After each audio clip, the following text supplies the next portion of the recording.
आपल्या ट्रीटमेंट नंतर पेशंटला किती रिझल्ट भेटला आहे आज आपण पेशंटकडून जाणून घेऊ। नमस्कार सर। नमस्कार सर, तुमचं नाव काय? भाऊसाहेब दातीर। भाऊसाहेब दातीर, वय वर्ष किती? 52। राहणार मिरी माका, तालुका जिल्हा अहिल्यानगर, तालुका पाथर्डी जिल्हा अहमदनगर। तालुका पाथर्डी जिल्हा अहिल्यानगर।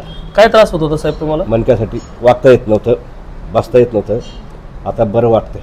आता बरं वाटतं। किती वर्षापासून त्रास होता हा? मला कमीत कमी 10 वर्ष झाले असतील। 10 वर्षापासून त्रास होता। चालताना वगैरे काही त्रास होता? चालता वाटताना काय वाटलं, खाली वागताना त्रास होता। खाली वागताना त्रास होता।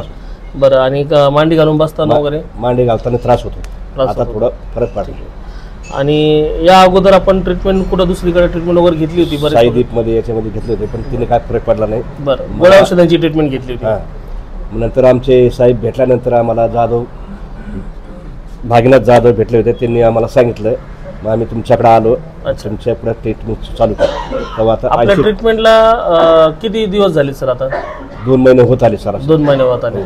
या 2 महिन्यामध्ये तुमच्या त्रासापासून किती टक्के तुम्हाला आराम वाटतो? 80% फरक पडला। 80% आराम वाटतो, म्हणजे वेदना तुमच्या 80% कमी झाल्या, बऱ्यापैकी कमी झाल्यात आता। ठीक आहे। तर जे आपले पेशंट असतात सर, त्यांना मणक्याचं ऑपरेशन सांगितलेलं असतं किंवा मणक्याची डॉक्टर लोकांनी मणक्यामध्ये इंजेक्शन घेण्यास सांगितलेलं असतं, तुम्हाला काय वाटतं त्या गोष्टीमध्ये ऑपरेशन करण्याची खरंच गरज असते का? नाही, अशा नैसर्गिक प्रोसिजरनी, नैसर्गिक ट्रीटमेंटनी या गोष्टी बऱ्या होऊ शकतात। ठीक आहे, चालतं। आमच्या ट्रीटमेंटनी खुश आहात? बरोबर, ठीक आहे, चालतंय। पेशंट आज आमच्या ट्रीटमेंटने खुश आहे। पेशंटला गेल्या 2 महिन्यामध्ये जवळपास 80% रिझल्ट आपण आपल्या स्पाईनच्या मणक्याच्या आजारामधून दिला आहे। पेशंट आनंदी आहे, याचंच आमचं समाधान आहे। धन्यवाद।